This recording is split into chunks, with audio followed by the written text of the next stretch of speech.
Hello, Commissioner. How are you? I'm doing great, thank you. Good. I'm glad to hear it. Commissioner, let's first start with who you are, and how you got to this point, right? Be a commissioner for a city agency, in the city of New York. So just give us like a brief bio. Of course. I'm a proud Boricua, born and raised in Puerto Rico, who had parents working in the public sector in Puerto Rico and just somehow I guess it just translated. It's like a genetic thing, I suppose, that I took from them and decided that I really wanted to be in the public sector. And coming to New York was really where I started my professional career after law school and have stayed since. I started did some work in the federal government and then move on to did a little bit of a piece in the city, and then most of my time was at the state before becoming a commissioner, always sort of following the theme of, I guess you could call it, civil rights, in terms of all of the various work that I've done. Certainly big piece on worker protection. That's probably the piece that I did the most time. And then my previous job before this one in at the state, that's when I really did consumer protection. And then here we are, just excited. I love it. I mean, I started out, so I knew that I was gonna like it, but it's kind of nice when you actually make a decision to pursue something and you actually have a good time doing that work. So that's What, a little bit of a summary. so just for the layperson, right? What is the function of the Department of Consumer Worker Protection? What is the average person, right, that doesn't know city government? What should they know about the work of the agency? What is the agency meant to do on behalf of the citizens of the city of New York? 100%. I really appreciate that question. Listen, our name is Can Department I tell of you, and I'm sorry to interrupt. I just want to sort Peace. of, so I find, right, and I'm pretty sure you experience it. For most people, right, people just don't distinguish city, state, federal. Meaning when 100%. someone needs help and they see an elected official or someone in city government, they assume you cover, I remember during Hurricane Ida, I'll give you an example. They people had lost mostly everything, and they didn't really distinguish who was from the state, who was from the federal government. It's like who can help, right? So I think it's important for people to know, sort of understand what the role of the agency does and what the footprint is. So I'm sorry I got interrupted, but that's No, really the why I posed the question. I think it's great. I think it's a great question, and I think it's important to say that because actually, when I was at the Attorney General's office, that was one of my previous positions. We did a lot of work related to immigration services fraud, and we used to, because immigration is a federal matter, right, and things like that. We used to use this pyramid to try to explain to people how you had the federal government and the state government and the city government, but really only to sort of say who's who, recognizing that after all of that, government is government for the layperson, as you mentioned, Mhm. right? It's Mhm. just like, are you going to help me or not? That's really it. From our perspective, one thing that I enjoy doing when I start like a conversation with someone is, think about it this way: everyone is a consumer from birth to death. You're always going to be a consumer in one way or another. And that's my hook usually, to try to get people to listen to us. You're going to need us. I want you to need us. I don't want you to need us. I want you to know that we're there for you if you need us. But everyday interactions, you're always going to be working and dealing with something that in many ways relates to the agency, right? To the work that we do. And the best way to explain it right with that is like, if you're working in the city, if you're buying something in the city, if you're a business in the city, you're interacting with us. Many people knew us as a licensing agency, right? For many decades ago. We do issue tens of thousands of licenses in over 40 industries. So that's one big piece of our work. And sometimes, if you work into a business, for example, and it's an electronics place or it's a bodega, and maybe they sell some tobacco products, like you are going to see you should see our license so that the person can be conducting that type of business. You go to the grocery store and you go to Whole Foods and you buy something from the buffet and you put it on a scale. Guess what? We inspect those scales, right? And it's fascinating for people like, what? It's like we are there looking out to make sure that New Yorkers are protected in the most simplest of ways, on our everyday lives. And so that's the piece on the most basic, I would say, with consumer protection. And of course, it can go on all the way to our oversight of home improvement contractors, or if you're buying a car from a secondhand automobile dealership, those types of things. But we also do our worker protection work, right? Which is the more recent work that we started doing when there was legislation passed in 2014 for paid save and sick leave, which simply means, you know what? You get sick, you got to take care of a loved one, take the time. Please don't come sick to work and get paid for it. Right. And the protections that that offers and how we did such a good job and it's such a good law, right? It got replicated at the state level. And that's what took us into the worker protection area. But there are some industries like retail, fast food, delivery workers, right, that are very New York City, and it has laws that are specific to those who live or work in New York City. And then what has become sort of my obsession is our Office of Financial Empowerment. And I think part of that is the newest area for me, professionally as an individual, and just that I never knew I could have these services and be in a better position financially by using them. And that's the Office of Financial Empowerment and the services that we offer to empower individuals with knowledge to make informed decisions when it comes to their finances in the simplest of ways. With, like, do you have a bank account? Is it a safe and affordable bank account? What are your goals? How do you reach your financial goals? That type of thing. How's that? Very good. And free tax prep. Yeah, that is part of our financial empowerment work. Yeah, And it's like that's the piece we didn't realize. anytime people hear free, they love that. I like that word. I like that It's word. free. And you know what's crazy, Roberta? Because sometimes we say, if it's free, no, somebody's paying for it. I was like, yeah, government is paying for it. We're Yeah. paying for you to get a service that we know is quality, that is professional, that is going to maximize the credits that you're entitled to. And we don't want you to spend money getting that service from somewhere else. If you qualify, why not? We really here want to do it. We do it in conjunction with community-based organizations so that you go to a trusted place as well. So, Commissioner, let's start with the balance you have to strike. Bodega, right? There are people that will say, I'm barely making it, making nickels, pennies to the dollar. It's a dying industry. It is. They're getting gobbled up by big box stores or the mom and pop grocers. Complain about the city enforcement, right? Their argument is, overregulation, fines. I don't get a warning. There's no cure period. Fine. It's difficult to own and operate. If you look at commercial vacancies up commercial corridor streets that were once thriving with small businesses are really, there's a lot of vacancies up and down commercial corridors, and business improvement districts will make the argument. Now, you as the commissioner, right, like everything else, there has to be a balance, right? Yes. Small businesses overwhelmingly employ immigrants, undocumented, low wage, low skilled workers. What do you make? What's the argument, and what procedurally happens, right?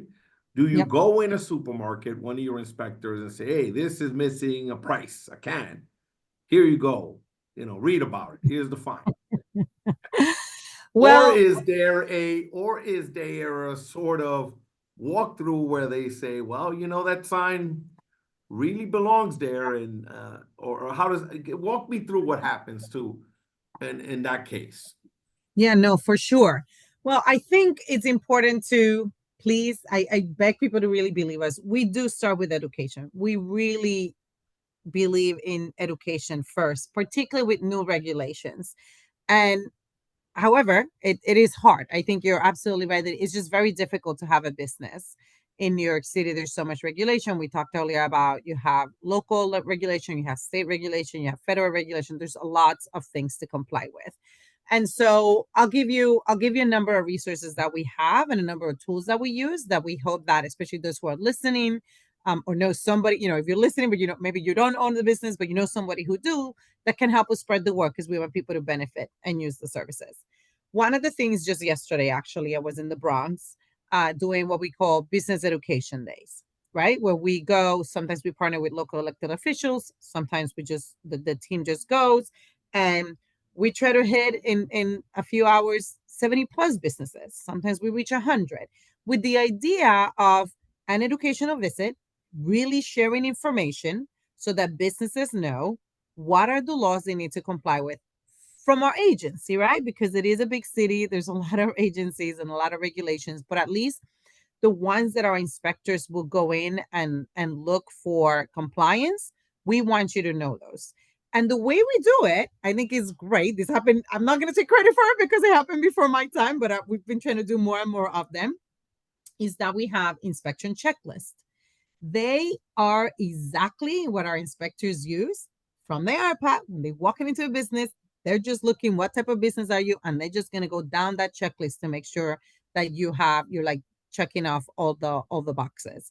And we give that checklist. It's on our website too, but we give it when we go right to the businesses doing these education visits so that they know. You could do your own walkthrough and see. When I do them myself, there's an inspector that comes as well, and they're going to give you some examples and we'll ask you some questions. Hey, like, there's the pricing piece. Yes, but sometimes it's a refund, right? And what happens, what I've learned, because I genuinely love talking to the businesses directly because you hear from them. And I love explaining the why and the rationale to the extent that I know it of some laws, right? So that usually you get more buying that way. The refund policy as a requirement. Listen, it doesn't matter. If you want to say no refund, that's fine. That's a business decision, but you need to let the consumer know and put yourself in the situation that you're the consumer and you need to have those disclosures. You need to have that information. So we engage with the regulated community like that or through industry representatives. We also have another program that we call VIP, the Visiting Inspector Program, where new businesses can actually reach out to us and schedule an appointment for one of our senior inspectors to come and do a very detailed walkthrough with you and tell you, hey, like there's pay attention to this, pay attention to that. These are the things that we're going to be looking for, and make sure that, again, there's that understanding. Hopefully, within just like a couple months of opening, because there's a lot of, I get it, you got the permits and you get your merchandise and you're trying to put things on the shelf and the marketing of it all. So take some time to make that appointment and talk with us and make sure that the information is there. I will say that, what is important to remember that the laws that are in place, we have to enforce them, right? We have that obligation of enforcing them. And it serves also as a way to leverage the playing field, right? You want some businesses pay more attention than others. Why some do it or not, I don't know, but some pay more attention than others and do take the time and to spend money, right, to be in compliance. It's not fair to those businesses if we're not enforcing the law against the ones that are not following it.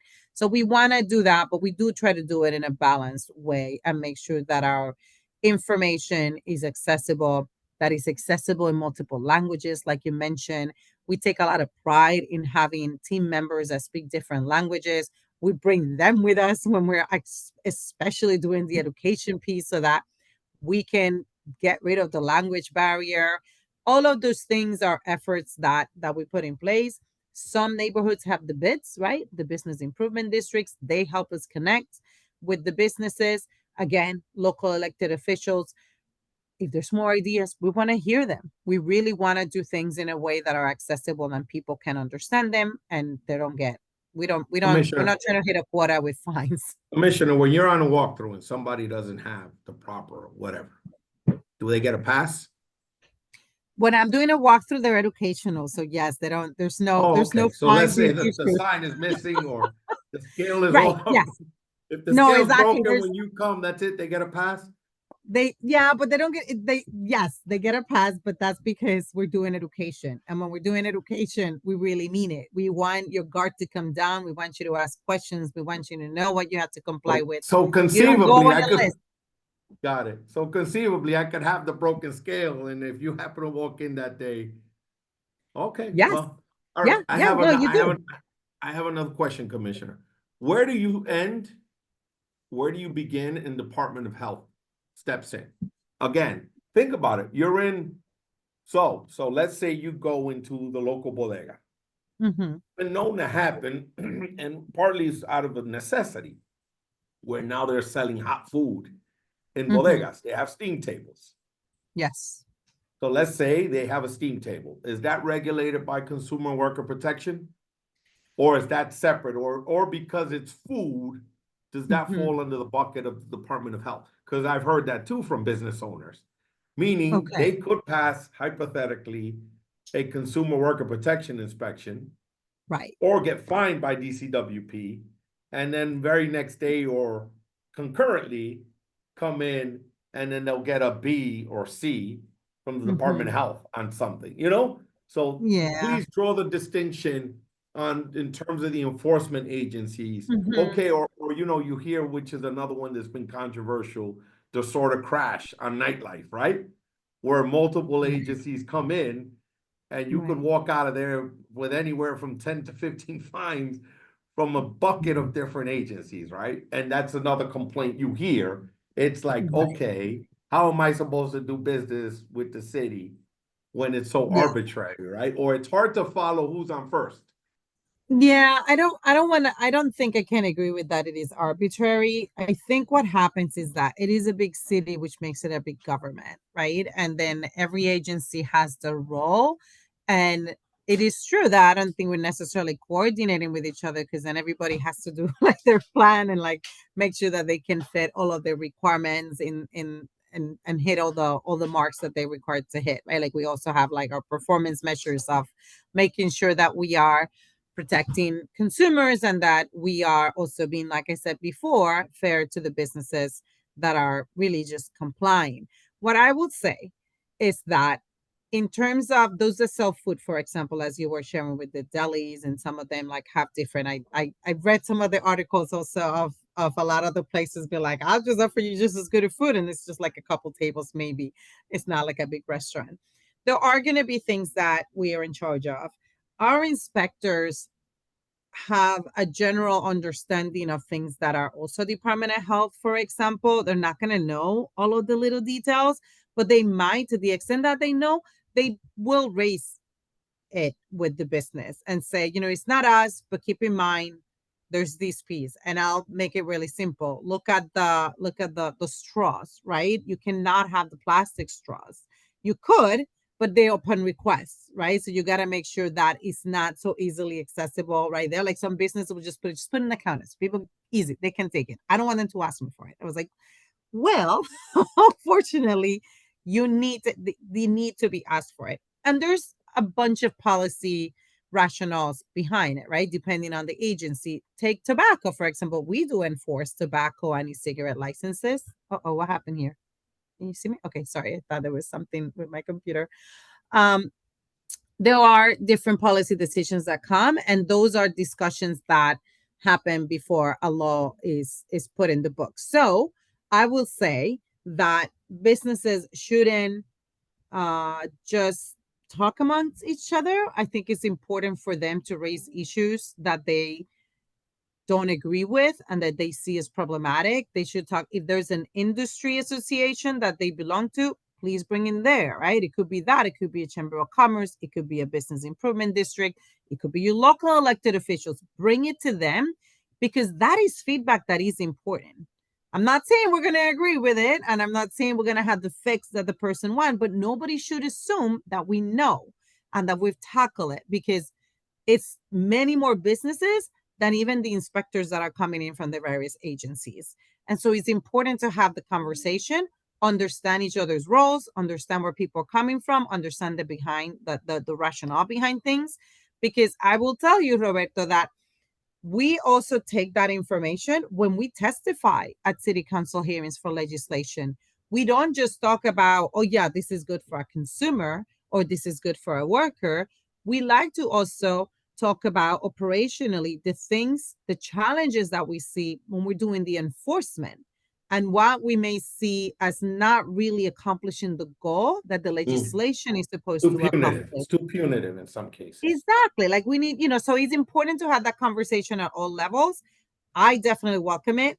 I'd like to think that other commissioners will do the same, but I think it's important. We can't just be hiding behind a piece of legislation and say, this is, my hands are tied and I No, can't talk yeah, about it. There's or always say it's ways to- impractical. Yeah, you can say it's impractical. Question, I have a few up or down questions. Can a business say cash only? No. I'm sorry. Yes. So a business can technically say, we don't accept cards, we don't accept cash only is acceptable? Cash only is acceptable. The opposite, sorry, I got confused. The opposite is not acceptable. Interesting. Yes. Oh, wow. Did not know People that. are surprised. You're right. Your Yeah. reaction How about can a business say, I don't take pennies? No, because that's cash. But wait, boy, I'm speaking to you like as a consumer. I've seen it. Yeah. I've seen signs. I mean, they make them themselves, but I've seen it. That's not. No, That's I not mean, now you're making me like doubt myself, but it's more from the perspective of, there are every business in New York City has to accept cash. To be honest with you, I don't know that we've defined cash to like include only certain currencies and not others, but I'm more thinking That's from the fine. perspective that I think it's okay. I believe that it's okay for a business, for example, to say we don't take something bigger than a 50, right? I mean, we've seen that.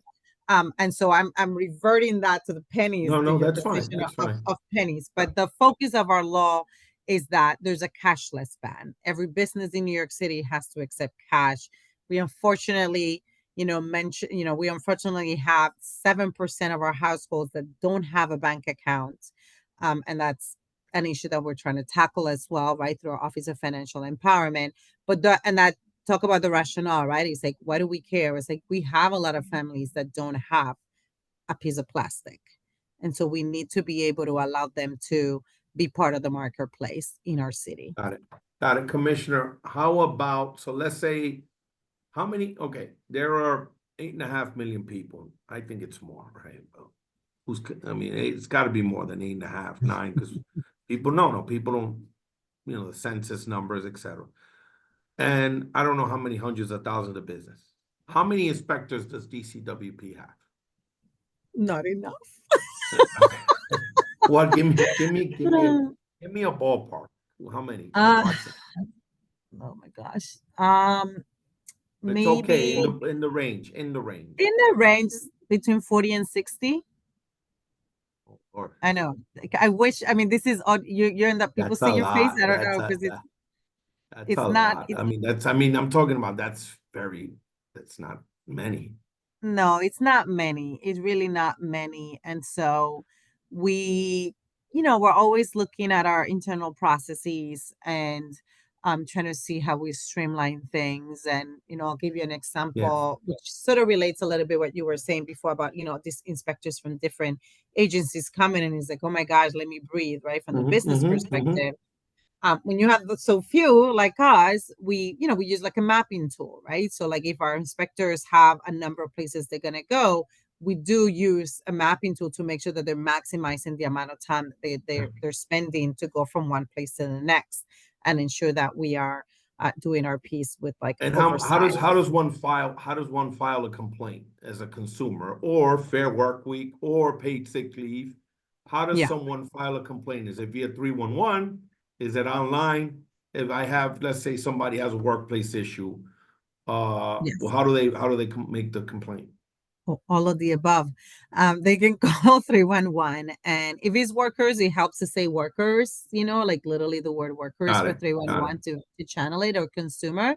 But we have in the last couple of years really improved our website with a portal to make it much easier to, and why I say it's much easier is because we used to have a very general form, but we've improved it to basically, based on the answers that you give as you're completing the form, is going to trigger other questions so that we have as much information as possible to look into it, or any follow-up that we need to do, we'll do it as well with the complainant. But we've improved So, that. so Commissioner, let's say I'm file a complaint, 311 complaint. My rights have been violated. I understand they've been violated.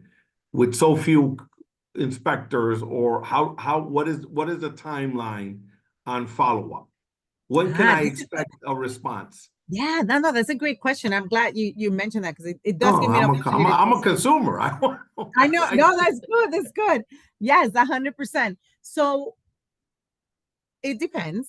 And I know that might seem like, okay, it depends on what. Okay, And I'm going okay. to tell you. So we have on the consumer services side, it's relatively quickly, and I apologize because I just don't have the time frames in front of me. But Don't worry. Do the best you can with the, yeah, but basically we have a mediation services unit, right? We call them consumer Okay. services. And when a complaint comes in, that's going to be the first line, right? Like, they're going to try to mediate your case. They're going to contact the business to try to mediate the situation, assuming it's a jurisdiction as well, right? Because we got to look at that and make sure we don't want to keep you waiting for someone if it's not going to be something that is us to be able to address. But oftentimes it is, right? So we do that. And I hope people please respond to our messages, because then sometimes that's the other piece that happens, that people don't respond to our outreach once we got in the complaint, and then we don't have enough to pursue the matter. But that's it. We have a mediation services unit, and we're going to look into that. We have a way to basically track what's coming in and pay attention to any trends, right? If, like, we start seeing the same name pop over and over again on the business side of things, we're like, okay, we're going to take a deeper look into this. And the reason why that I'm stressing that is because that piece is not really going to relate to the inspector numbers anymore, right? If you have an issue and a mediation services unit resolves it, that doesn't necessarily involve an inspector. Oftentimes it doesn't. And then if we start seeing a pattern, like a name, we start seeing an issue that pops up, that's also something that is going to be first going to go more through our attorneys to review and see, should we send an inspector, or is this like a simple request that we make via letter to a company, to a business, right? But then sometimes what happens is, yes, a business may, an individual consumer may call 311, and then that could also, yes, that could trigger an inspector to go and make a visit. It doesn't take a week. I guess I can tell you at least that for an inspector, if that's what we've determined, it doesn't take a week for the inspector to go out and check out the business and make sure that we have what we need and we can put a stop at whatever illegal practices may be in place. Commissioner, there's a bunch of legislation. I want to be mindful of your time. So I'm going to do sort of a lightning round of some things I'm interested in. So now third-party vendors, right? They're in terms of pay and hourly rates, and Grubhub, Uber Eats now, the sort of mayor vetoed it, but there was an override. Right. And there's other legislation, right? And fundamentally, it's about workers' rights and doing the right thing by people in an extremely unaffordable city. All fair. But now, when you see all this legislation passing, and you're the enforcement arm, and you realize there's only but so, right? When you think about all the pro-worker, deservedly so, legislation, somebody's got to manage it, right? Somebody Yes. has to make sure these things are they're, again, enforcement. 100%. What do you, and then it's a how can I say, it's a two-way street when it comes to the budget process. And you go in front of the council and you do budget hearings. Is there some point where you say, okay, you can legislate all you want in terms of practicality, but how about finding me money for my budget to hire? Yes. You hear it over and I over know. again, holes in the agencies, and sometimes these civil servants, don't make a whole lot of money, right? So I know. retaining, retention, hiring, Yeah. finding people that want to do the job, sometimes Yeah. it's a thankless job and the pay's not great. Yeah. How do you navigate that world? And I know it's a broad question, but people need to know this, right? Because the average person doesn't know the behind the scenes, right? That's right. They only see what they see, right? I remember during COVID, there were decisions that had to be made because the federal money wasn't coming in, right? So people were like, how come my garbage is piling up, right? Hmm. Hypothetically, right? But Right. sometimes people don't know all sides of the story, so to speak. So talk a little bit about that. How do you manage it? How do you navigate it? Um, Yeah. Yeah. Yes. So I think one thing that we're able to do now, because you're right, every law is going to need new resources to be able to be implemented by the charging agency. And so we do now get to share a fiscal impact statement with mm, the council usually before the hearing takes place. So it's a lot easier to talk about it that way and openly in terms of what are the resources needed. It doesn't mean that is a guarantee that we're going to get those resources if the bill passes. We do try to have those honest conversations. And I think if anybody looks at our testimony, the last year or so, when those fiscal impact statements started being required as part of the process, you'll see that we do say we need these resources in order to make it happen. After the legislation passes, yes, it is a conversation more with OMB, right, to make sure that they do agree with the needs that we've put out. We're very proud of my agency for doing it in a very responsible way. We're not trying to get more than we're supposed to just to make up for previous cuts. We're trying to really quantify what we need. And it's important to remember that it's not just those who may be more publicly seen, like an inspector, even an attorney, because you actually read the name, but it's also the technology that goes behind it and how we're going to support these individuals and the marketing piece of it. Do I need marketing money to get the word out? Because, as I say, you can pass all the laws that you want, and they're all going to go in a beautiful book, I suppose. But if those that we're trying to protect with the legislation or make things even in the regular community, we don't spend money to promote that, then we're not really accomplishing much. Nobody's going to come with complaints. Nobody's like, we're not going to really achieve much. So it is definitely, it's been helpful to have that piece, but we are more open about it ourselves, I think, in our agency to really express to those who may support our work to remember that the path to make something happen doesn't stop with getting the votes to pass a piece of legislation. We need the advocacy as well to say, okay, if this needs to be for this piece of legislation to be successful, the agency needs to be properly funded. Commissioner, last question, and this is sort of the last policy question that is very contentious. There's a lot of sides to this. There's a brick and mortar store that says I get enforcement, I get regulated. There's a street vendor right in front of me who sells produce, who sells hot food. No one's holding them accountable. There's also a conversation of, well, let's just print out more licenses. Mm-hmm. Right? If Right. everyone has a license, then you don't have a problem, then everyone's accountable. We know who's where, who's that. Now you no longer do the sort of enforcement. I know it's now civil, not criminals, my understanding. I want you to explain again, because mathematically, one would say, well, if you just print more licenses, problem solved, right? Like Yeah. get more driver's licenses, right? Hypothetically, please explain what the fundamental problem is, because I know there is a certain number that have to be allocated every year. There's obviously a veteran's preference. There's Right. other nuance to it, but there's a Yes. number close to 500 annually. And then they're saying so please, I want to hear it directly from the commissioner. Sure, sure. Why isn't it as easy as saying, okay, come one, come all. We'll charge Right. you X amount of dollars for your street vendor license. We'll get the revenue, much needed city revenue for the coffers of the city, and problem solved, right? We'll have more money. We can hire more inspectors. Why isn't it Yeah. as simple as that? Please It explain is. that to me. Yeah, it is definitely a complicated issues, and I think with a lot of stakeholders. And you're actually talking more about the licenses from the Department of Health that are the food vendor licenses, because there's also what we call general vendor licenses, right? Those who don't sell food. And they both have caps. The 500 that you're referring to is more the ones that sell food, and there's that process ongoing for that. For the general vendor licenses, you're right, it's only 853. That's the cap right now. And then there is no limit for those who are veterans or relatives, and there's some details there.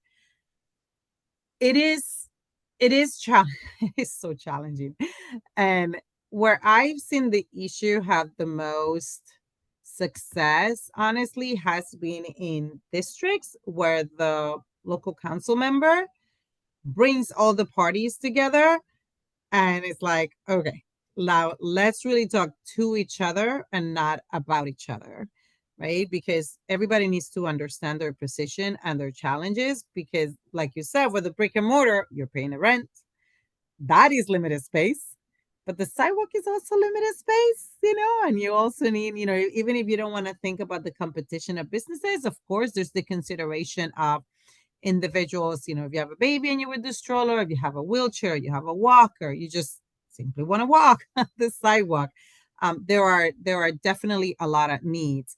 And so it is not an easy issue to tackle, but I do think it can be tackled. And we are in conversations with the city council, because I know there is proposed legislation related to at least the general vendor licenses, to figure out what are the considerations to keep in mind. We don't do the enforcement anymore. We're just only doing the processing of the licenses. So, of course, the conversation would need to happen with the Department of Sanitation as well, since they are the ones that started doing the enforcement in 2023. Let's have some fun before we wrap it up. What advice would you give your 21-year-old self? Ay, ay, ay. Um, you know, I always fail at this question. This is terrible. I should know this.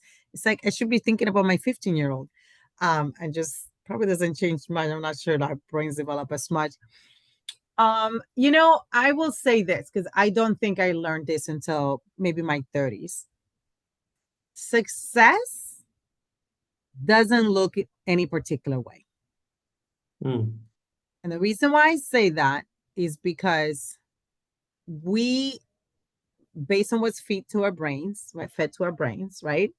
We think that to be successful, we have to become someone else, whether it is in looks or in way of thinking or in way of talking, or who we hang out with. But in reality, you got to stay so true to your beliefs and on who you are. And that's how you're going to be successful, because people will see that you are true and you don't change. And there's only one of you that they get all the time. Can I say something about that? You think very, very good point. One of your paisanos, Bad Bunny, not an economist. No, Yes. listen, not an Yeah. economist, not the president of the Mhm. United States, meaning it's a That's right. commonwealth. What was it? Was it 1 billion he brought into the economy? Yeah. Yeah. Think about it, 100%. right? You would think, right? Oh, the budget office, a finance expert, and Mhm. he best day Staying on true the to job. himself. So now there is a 4-year term that's about to end, separate of the politics. In the 4 years you've been commissioner, what's been the highlight of? I know there's been many days, but if you'd appoint one thing, one proud moment that you say, "Wow, this is why I do this work," what would I, it be? I, I will go with the minimum pay rate for delivery workers. And I say that because it is the one piece of legislation that, although it passed before I became commissioner, I've been there for the whole process to implement it and operationalize it. And needless to say, there were so many naysayers about it, not just whether we will get to implement it, but to show how successful it has been, and it has not negatively impacted anybody in that ecosystem, right? People are getting a decent wage now, the workers. Deliveries are still up in the millions. nobody's suffering from it. Yeah, Everybody's doing better. they're gonna be just fine. I have a Exactly. question now. Worst day, toughest day, the time you've been Toughest. commissioner. Ay, ay, ay. I do ay, ay, ay a lot. That's fine. No, that's fine. Toughest day. I mean, listen, it's gonna sound a little funny, but probably my first No, budget that's hearing. I'll tell you my first budget hearing. But yeah, I yeah. think part of it was because I started 2 weeks before I had to do my first budget hearing. And that was probably the worst because I like speaking about things that I know, and 2 weeks was just not enough time for me to know everything about the Mhm. agency. So that was probably the toughest part. But I have an incredible team, and they always make me look good, and that was one of the moments. Yes. Now, last one, and then we'll wrap. Hispanic Heritage Month.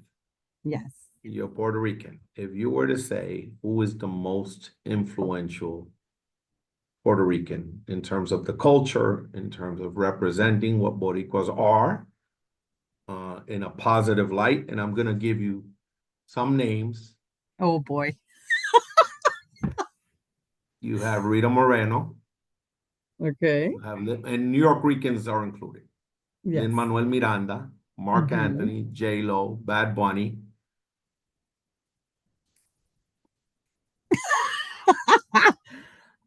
You know, I'm gonna go Roberto happy. Clemente, Roberto Clemente. Roberto Clemente. Now you're making I it really forgot to hard. mention athletes. Um, You know you what? I'll know, give you three. I'll give you three. yeah. I'll let you off the hook.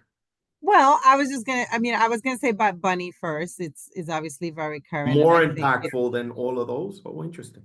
well, no, but it's just the current times, right? Like I'm thinking about that is the closest, my age. I mean, I'm not as young as him, but just like what's current, what I remember the most, and those things. But everybody that you mentioned had to overcome bias and had to overcome naysayers and had to like really like prove in a way that others wouldn't have to prove, right? What we're about and that we are successful and that we are like amazing individuals in our communities.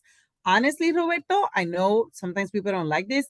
My mom, I actually, if you didn't give me an option, I was gonna tell you No, my it's mom fine. Yeah. because my mom is the one who really raised me and my sister. My dad's very present in my life, but we really grew up with my mom, and she overcame so much. As a woman who had two daughters and gave up all her life just to make sure that we had what we needed. And even though we were basically poor, I never felt poor because she just made sure that we knew where was the happiness. How can we happy? What is it that we really needed to know and to do? And just it's my mom. She's still my North Star. She drives me crazy and I drive her even crazier. Yeah. But she's my model. So, Commissioner, I'm sorry it went a little over, but I want to let you, anything you want to add that I forgot to ask you that you want to mention before we wrap up? Well, lately I've been ending with making a plug for people to follow our social media because I Ah, want nice. people to know about our work and get money if we have it for them, which is at Hello DCWP. So get that handle in your various social media accounts so you stay in the know because we got money. We want to give money to people. We want you to file complaints, but we want to give you any money that we recoup for consumers and workers. Thank you, Commissioner, for your time, and thank you to your team for making this happen. All the very best to you. Thank you. Thank you.